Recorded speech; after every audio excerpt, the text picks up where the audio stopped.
What if I told you that the ultimate proof of your success as a leader is that your team, well, completely stops needing you? I mean, that is a terrifying thought for most people, isn't it? Oh, absolutely. Yeah. Seriously, to you listening, think about that for just a second. If you walked away from your desk right now, went totally off the grid for a month, and your department not only survived, but actually thrived without you, how would you feel? Right. Would you panic? Yeah. Would you feel obsolete? Huh. Why is it that your team absolutely not needing you is actually your greatest possible achievement?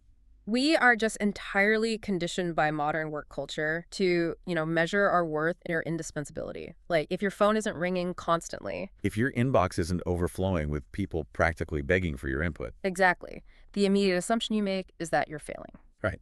You just sit there and think, well, I'm definitely getting laid off.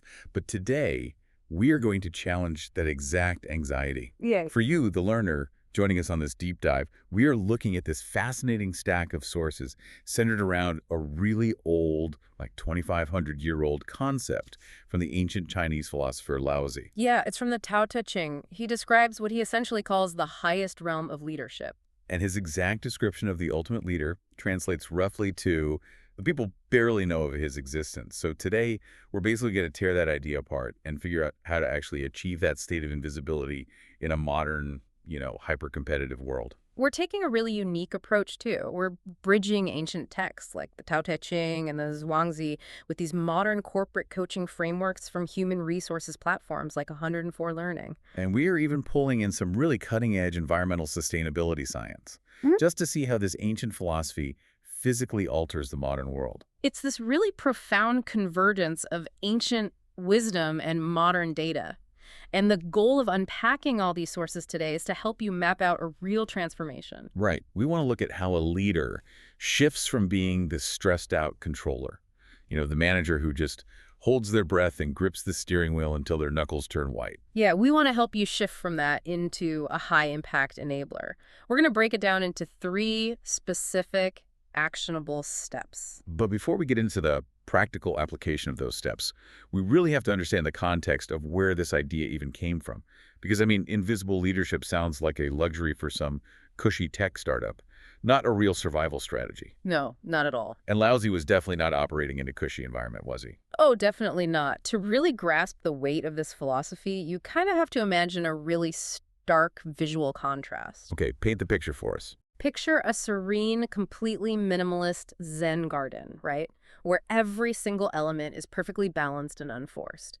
Now imagine that garden slowly dissolving into a sleek, high-stakes, incredibly cutthroat, modern corporate boardroom. Wow, quite the transition. That tension, that exact tension between peace and power, is where Laozi was operating.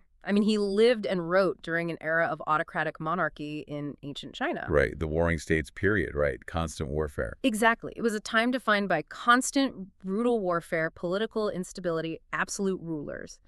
The overarching, completely unquestioned paradigm of his time was that power meant control. And you got control through force, intimidation, and coercion.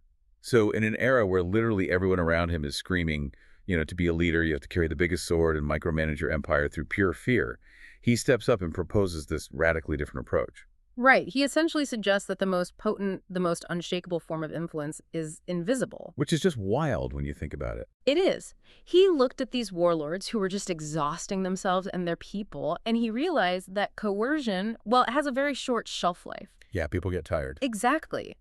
In Chapter 17 of the Tao Te Ching, which is kind of a foundational text in our sources today, Laozi actually categorizes leaders into 4 distinct levels to illustrate this point. Well, let's break those down, because I think a lot of us are going to recognize our own bosses, or maybe even ourselves, in this hierarchy. Well, let's hope not the lowest one. Starting from the bottom, the absolute lowest level, the 4th tier, is the despised leader. Okay, the despised leader. Yeah.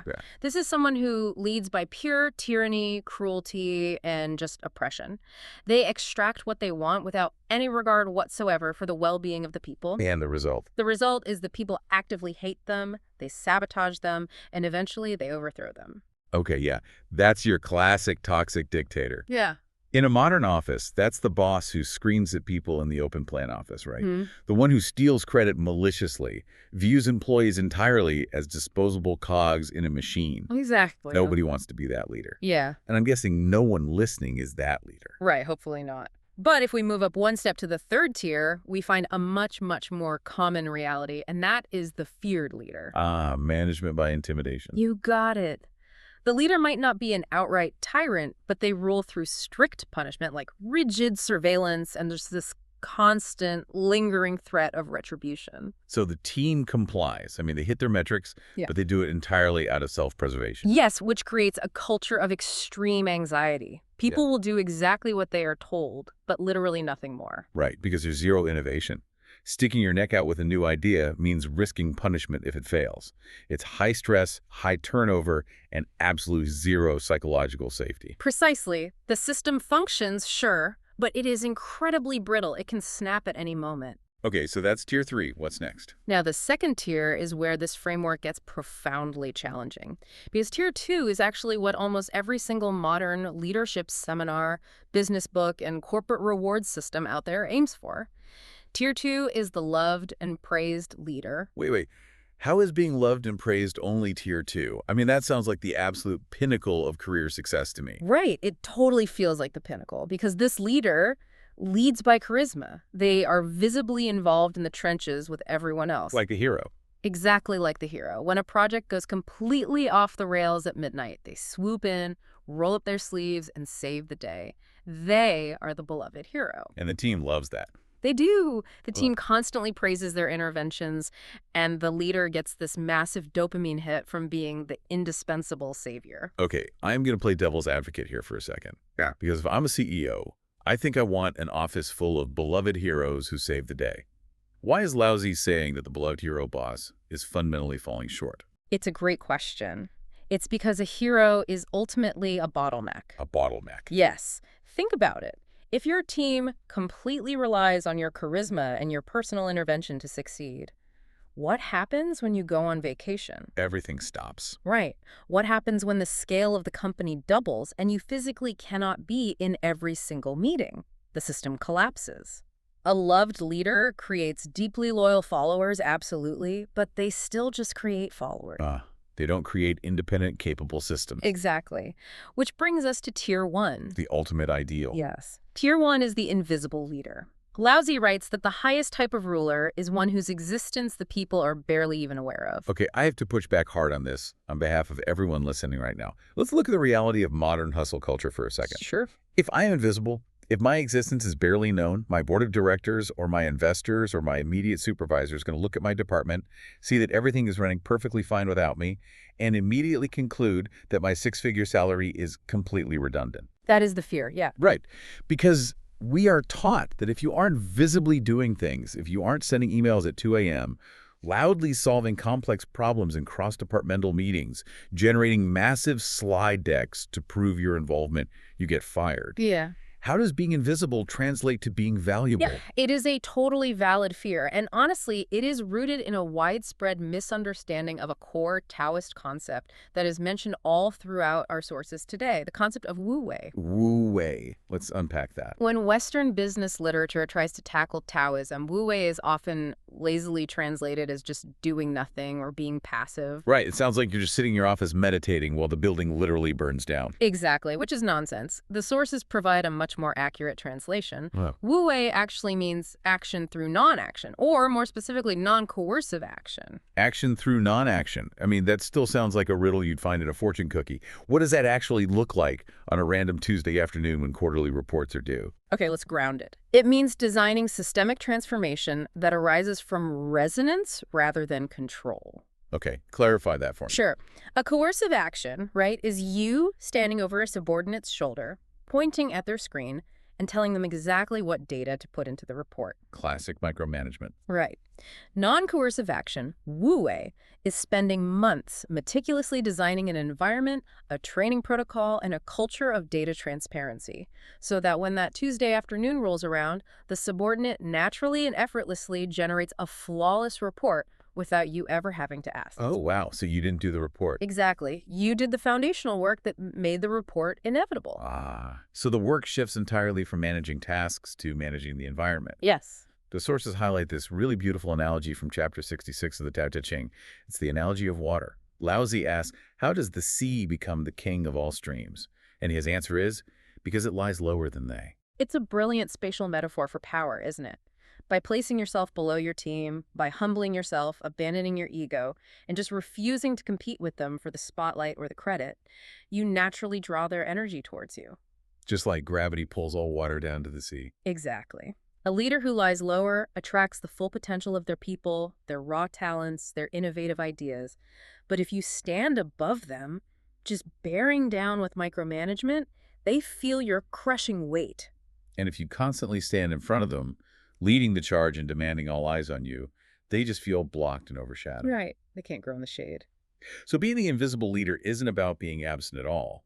It's about being the foundational basin that catches, holds, and integrates everything the team produces. Yes, that is a perfect way to put it. But I mean, moving from that hyper-visible, dopamine-fueled hero state to this quiet, foundational water state that requires a total rewiring of how you operate. It's a massive shift. You don't just wake up one day and decide to be invisible.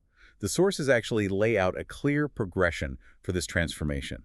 So let's explore how we actually achieve this with the 3 steps. Let's do it. The transition begins with step 1, which the sources describe as the mindset shift.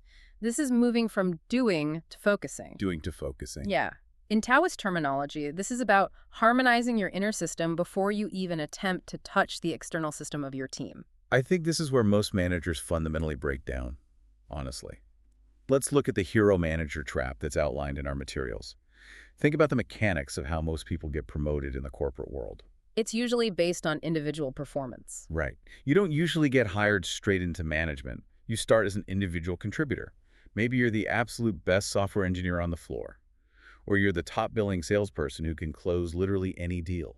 And because you are spectacularly good at doing the work, the company rewards you by making you a manager. Exactly. But nobody ever wipes your hard drive. Your instinct, your deeply ingrained muscle memory for success is still to just control every single detail. Precisely. And so when a crisis hits, what does that new manager do? They panic and revert. Yep. The engineer turned manager jumps in and just rewrites the junior developer's code. The salesperson turned manager pushes the rep aside and takes over the client pitch. They revert to doing. But Laozi explicitly warns against this instinct, doesn't he? He does. He advises leaders to, quote, avoid extremes, avoid extravagance, avoid excess. Trying to do everything yourself or trying to have your hands in every single piece of work your team produces is a profound form of excess. Right. And our source material from the 104 Learning Platform really translates this concept of Wu-Wei into a sharp modern critique here. It argues that practicing Wu-Wei does not mean sitting on your hands and ignoring the work. It actually means ruthless prioritization. Yes, it is the agonizing discipline of understanding what not to do. Which is so hard. It is. If a leader tries to do everything, it's not proof of their superior work ethic like they think it is. It is actually glaring proof that they cannot grasp what is genuinely important. Wow. The 104 Learning source phrases this perfectly. It says, if you signal to your team that everything is a priority, then you are mathematically guaranteeing that nothing is a priority. That resonates so deeply. I mean, if every single email subject line has urgent in all caps, the word just loses all meaning. The team becomes completely paralyzed because they can't determine the strategic weight or the actual importance of different tasks. Exactly.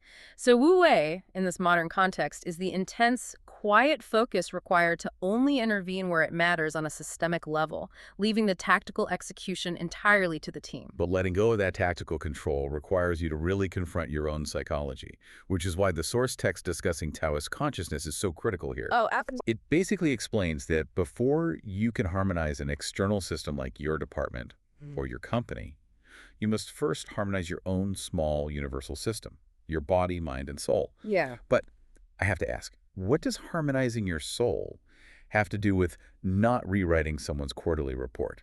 Well, everything. Because micromanagement is rarely about the actual quality of the report. Really? Really.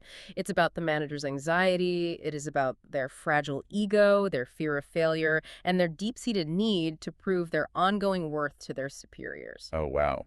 That hits close to home for a lot of people, I'm sure. It's the truth. You have to actively work on letting go of the desperate need to find your self-worth by being the smartest, busiest person in the room. You literally have to accept that your value is no longer tied to your personal output.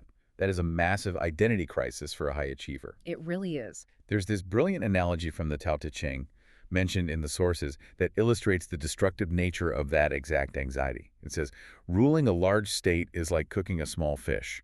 That is just one of the most famous and accurate metaphors for management ever written. It really is. Let's walk through it. Imagine you have a very delicate, very small fish cooking in a hot pan. If you are an anxious chef, you're hovering over it. You poke it with a spatula to see if it's sticking. Right. Then you flip it over.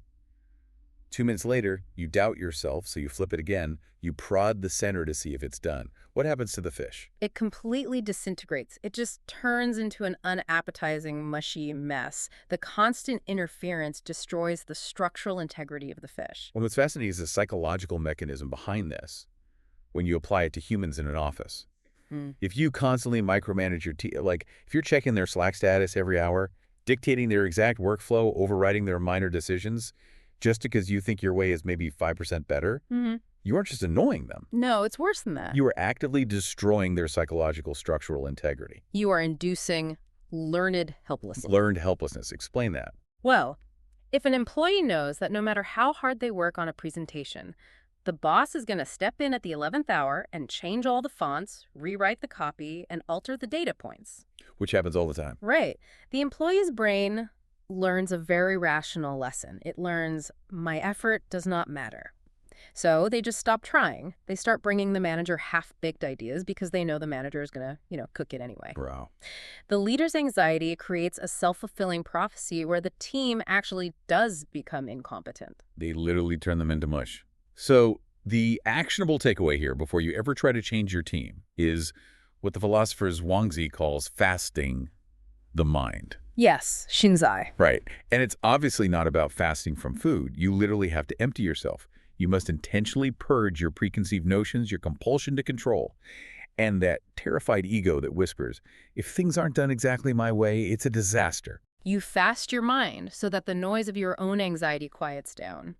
Only then can you actually observe the systemic picture and see what your team naturally needs to thrive. Okay, so once you achieve that quiet focus, you are ready for the next phase. Which brings us to step 2, the behavioral shift. Moving from commander to coach, or, to use Laozi's terminology, practicing teaching without words. Yes, Sinsing Buyanzi Zhou. Teaching without words. Okay, I've fasted my mind. I'm not poking the fish. But I still have a Friday deadline, and a major client is threatening to churn. How on earth do I direct a team to solve a crisis and hit their KPIs without using words to give them orders? It requires a profound behavioral pivot. Laozi advocates for practicing the teaching that uses no words. And in the modern corporate vocabulary highlighted by our 104 learning source, this is the exact transition from directive management to coaching leadership. The sources explain very clearly why giving direct answers is a trap. Let's look at a hypothetical scenario to make this concrete. Your subordinate runs into your office in a panic. The main supplier just went bankrupt, and the supply chain is completely halted. They ask, boss, what do we do? Right, the moment of truth. The temptation, that hero instinct we talked about, is to immediately assess the situation and say, okay, call vendor B, offer them a 10% premium for rush delivery, and reroute the logistics through the southern hub. Go. Very decisive. Right. The problem is solved today. You look decisive. It's incredibly efficient, isn't it? It is short-term efficiency, yes, but it is long-term systemic rot. Exactly. Because what is the mechanism actually at play here? What has the subordinate actually learned in this interaction? They haven't learned how to analyze a supply chain crisis, that's for sure. No. They've learned that you are the answer dispenser. They've learned that whenever a complex problem arises, the correct procedure is to stop thinking and go ask you. You have inadvertently trained them to be dependent. And suddenly, you are the ultimate bottleneck for your entire department again. Your team's capacity to solve problems is capped entirely by your personal bandwidth. This is where the modern manifestation of Taoist leadership comes into play. The sources point to the GRO model as a really practical application of teaching without words. Yes, the GEO model. GRURO is a coaching framework that stands for goal, reality, options, and will.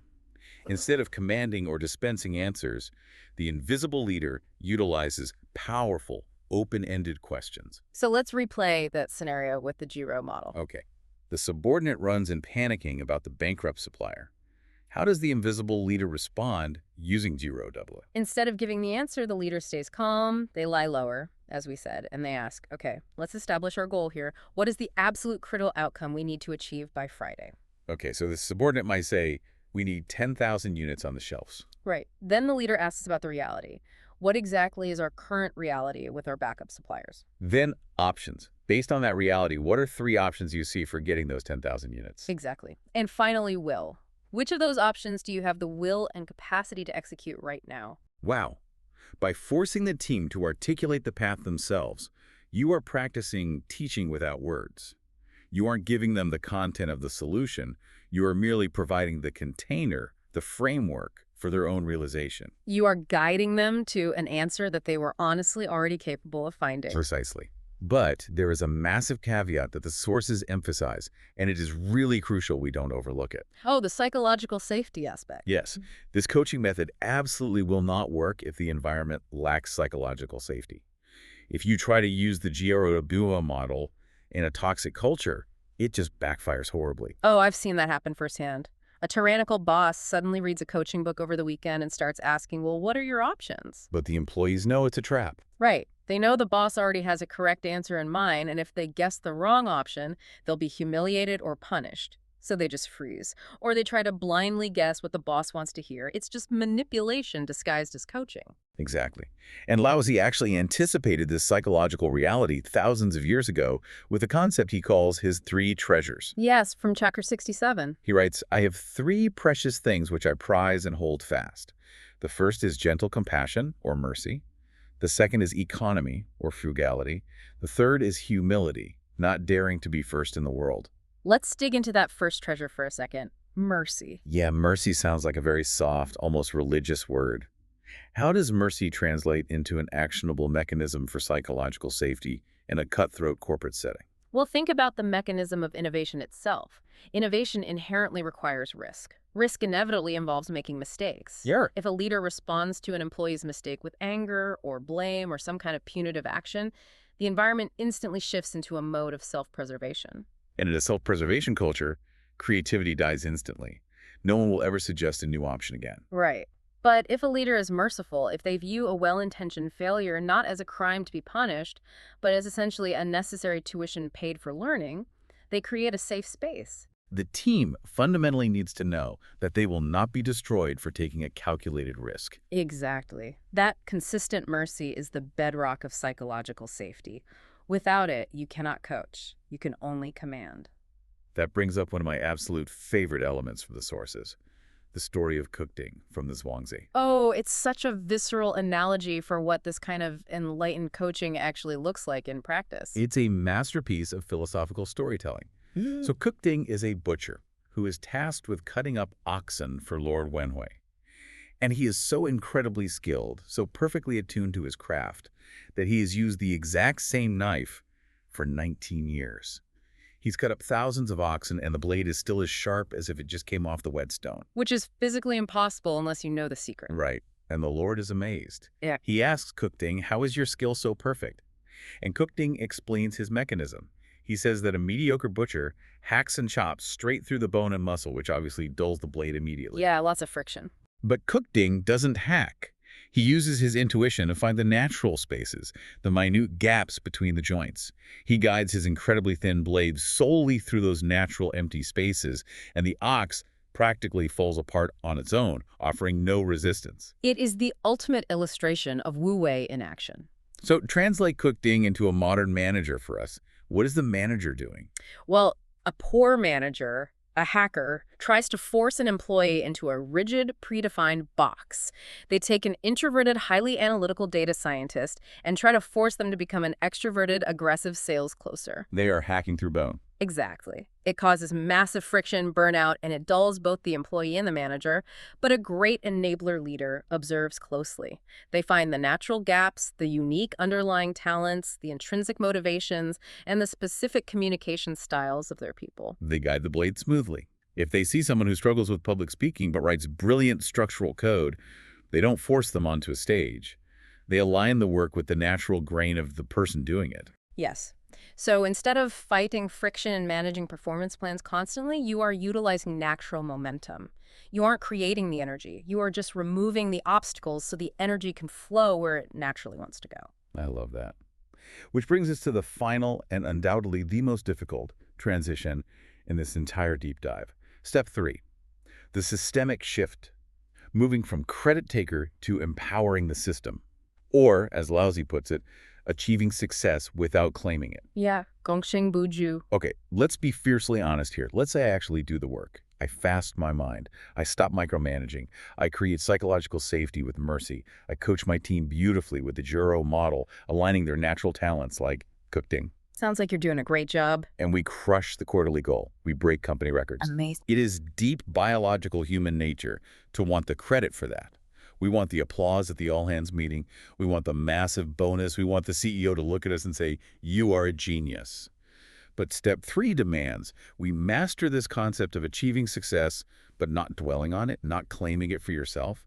How does anyone actually do that without feeling completely cheated? It's so hard. It requires an absolute mastery over the ego.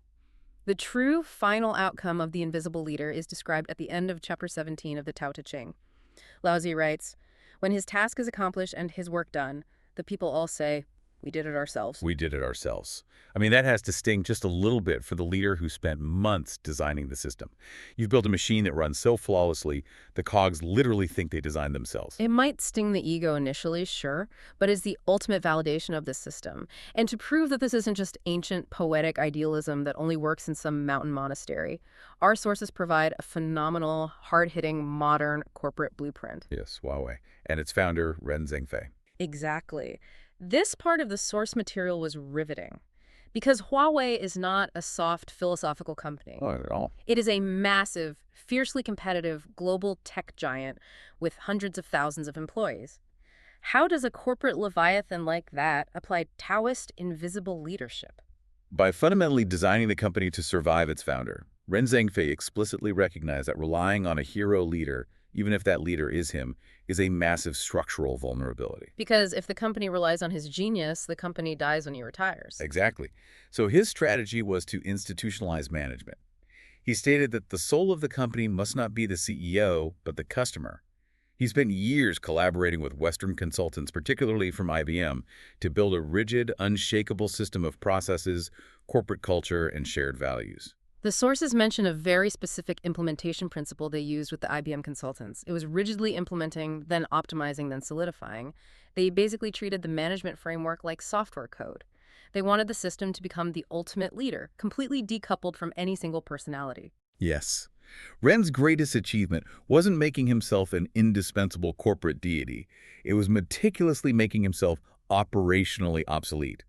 He built a bulletproof, self-sustaining culture. And when you create a system like that, based on highly transparent, clear, and fair rules, what the sources refer to as acting Ming Zheng Yan Shen, meaning with proper title and clear justification, you alter the physics of the workplace. You create a very specific kind of vacuum. How does a fair system create a vacuum? Well, think about the hero manager we discussed earlier. They take up all the oxygen in the room, they take all the decisions, all the action, and all the credit. There's literally no space for anyone else to grow. Right. But when an invisible leader steps back, relies on a fair system, and explicitly refuses to hoard the credit, all of that space opens up. And nature abhors a vacuum. When there is open space and a guarantee of fair recognition, it inherently draws proactive, ambitious team members forward. Yeah, this brings in the Chinese idiom mentioned in the notes. Mao Sui Zizhan.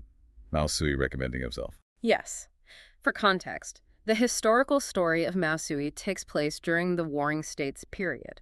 His lord was in a desperate geopolitical situation, trying to form a crucial alliance, and he needed 20 brilliant diplomats to accompany him. But he could only find 19, right? Exactly. The entire court was paralyzed. In that vacuum, an obscure, previously unnoticed aide named Mao Suri boldly stepped forward and volunteered himself. He essentially said, "I am the man you need," and he ended up saving the state through his diplomatic brilliance. The point being, if the Lord had been a micromanager who thought he had all the answers, Mao Sui would have remained invisible forever. Exactly. When a leader creates that quiet, supportive, predictable system, you unleash the hidden Mao Suis inside your own organization. People stop waiting passively for top-down, step-by-step orders. They look around, they see a gap, they know the system will reward their initiative fairly without the boss stealing the credit, and they volunteer their talents to solve the problem. And this leads directly to the profound operational efficiency described by the philosopher Mencius. Shi Ban Gong Bei. Half the effort, twice the result. Half the effort, twice the result. That is the holy grail of management right there. It is. When you finally stop fighting the current, when you abandon the exhausting illusion that you must control every variable, and instead align your team with their natural strengths inside a fair systemic framework, the momentum of the system itself does the heavy lifting for you. It's beautiful. Well, But I want to take a hard left turn here and zoom out for a minute. okay, let's do it. We've spent a lot of time talking about office dynamics, hitting KPIs, corporate efficiency. But our sources take this ancient concept of Wu-Wei and actually apply it to something vastly larger and much more critical. They are applying it to the literal physical survival of our planet. They are. The sources take a massive leap from internal corporate culture to global environmental impact, and the data is, frankly, astonishing. It really is. And before we get into the data, I want to make a quick impartiality check for you listening. The research we are about to unpack touches heavily on climate change, carbon emissions, and corporate environmental regulations. Right. These can obviously become heavily debated, politically charged topics depending on where you are in the world. We are not here to take any political sides or preach about policy. We are simply analyzing the rigorously peer-reviewed data from our source material to see how deeply a 2,500-year-old philosophy of harmony can alter physical, measurable outcomes in modern industry. And the findings are incredibly robust.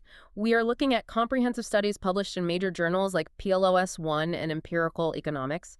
The researchers analyzed thousands of Chinese-listed companies across more than a decade. Thousands of companies. Yeah. Their primary question was, do informal institutions, specifically deep-seated corporate cultures heavily influenced by indigenous philosophies like Taoism, have any measurable causal impact on corporate green governance? The methodology here is what completely blew my mind. Because how do you measure Taoist influence on a spreadsheet? Right, it seems impossible. They actually used a novel instrumental variable. They mapped out the geographic location of every company's headquarters and then looked at the number of historical religious sites, specifically Taoist temples dating back to the Qing dynasty, in that exact city. Wow. Yeah. They used historical density to measure the cultural depth of this philosophy in the surrounding community. It's a brilliant way to establish a causal link rather than just correlation. They wanted to know if a community historically steeped in Taoist principles of harmony, non-intervention, and deep respect for the natural order actually produced modern executives who run their factories differently. And what did they find? The results were statistically undeniable. Companies operating in areas with a stronger historical grounding in Taoism literally produce lower corporate carbon footprints. That is wild to me. The fact that a philosopher writing on bamboo scrolls millennia ago is measurably reducing factory particulate emissions today. It goes beyond just carbon output, too. The data showed these companies also exhibited significantly better environmental information disclosure. Meaning they were more honest and transparent about their environmental impact. Exactly. And they had higher overall corporate social responsibility metrics. The researchers explicitly traced this back to the core Taoist tenet that harm to nature is fundamentally equivalent to harm to oneself. Because it's all connected. Right. The philosophy dictates that human beings must follow the laws of the universe, not try to conquer them. Okay, but I always want to know the practical mechanism. If I'm a CEO and I read Laozi, how does that actually translate into reducing my factory's emissions? What are the how behind the data? It's not magic. No, it isn't magic at all. It is systemic decision-making. This is where the source detailing the deep and shallow sustainability intervention framework, the DSSI framework, becomes really essential. Okay, DSSI, let's get into it. This framework argues that if humanity wants to solve massive compounding systemic crises like climate change or resource depletion, shallow technical fixes are entirely insufficient. What do they mean by a shallow fix? A shallow fix is slapping a solar panel on the roof of a factory that is still fundamentally designed to exploit workers and extract resources as fast as possible. Ah, you are treating the symptom, not the disease. Exactly. The DSSI framework argues that true sustainability requires a shift in what they term pre-paradigmatic metacognition. Okay, pre-paradigmatic metacognition is a hefty piece of academic jargon. Let's translate that into plain English. Let's use an analogy. Oh. Imagine you have a smartphone that keeps crashing. A shallow fix is buying a new case for it or maybe deleting one app, but the phone keeps crashing. Why? Because the problem isn't the case. Right. The problem isn't the hardware or the apps. The problem is deeply embedded in the phone's underlying operating system. The core code is flawed. Ah, I see where you're going with this. Human cognition has an operating system. For the last few centuries, the dominant corporate operating system has been one of selfish separation and extraction. Me versus the world. Right. The idea that nature is just a dead resource designed for me to conquer, exploit, and turn into profit. Exactly. The researchers argue that we cannot fix global ecological crises using the exact same controlling, exploitative operating system that caused them in the first place. Pre-paradigmatic metacognition means changing the deepest, invisible assumptions of how we view our relationship to reality. It basically requires a cognitive shift toward altruistic unity, recognizing that we are inextricably part of the Tao, the overarching system. So the mechanism of change is this. A CEO influenced by Taoism doesn't view the river behind their factory as an endless free waste disposal system because they recognize that polluting the river is functionally identical to polluting their own body. Yes. It destroys the harmony of the larger system they literally rely on to exist. Exactly. It demands Wu-Wei on a planetary scale.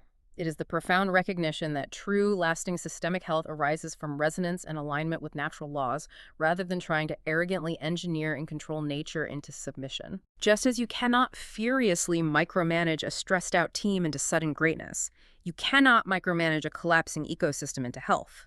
You have to remove the toxic friction, stop the exhaustive extraction, and create the harmonious conditions for the system to heal and thrive on its own. The essence of this framework highlights that deep ethical insights, grounded in humility going all the way back to Losey's three treasures, particularly the humility of not daring to put yourself above everything else, literally reconfigure the foundation of an organization. They really do. When a leadership team truly internalizes that they are merely a small part of a much larger whole, it organically shifts their daily policymaking. They move away from the frantic, ego-driven pursuit of short-term quarterly profit extraction, and they pivot toward long-term sustainable harmony. The mechanism is a fundamental change in what they define as success. And that brings us perfectly full circle. Whether you are trying to heal an ecosystem, build a global tech empire like Huawei, or just get your 5-person marketing team to hit their Friday deadline without burning out, the principles remain absolutely identical. So let's synthesize this incredible journey we've been on today. To reach the absolute highest realm of leadership, that state where your team is operating at such a high level they barely know you exist, you have to aggressively pursue 3 profound shifts. Right. First, step 1. You must shift your mindset from doing to focusing. Stop flipping the small fish until it turns to mush. You have to fast your mind, ruthlessly let go of your fragile ego, and realize that your job is no longer to be the beloved hero who saves the day. Your job is to ruthlessly prioritize the environment and the system your team operates within. Spot on. Second, step 2. You must shift your behavior from commanding to coaching. Practice teaching without words.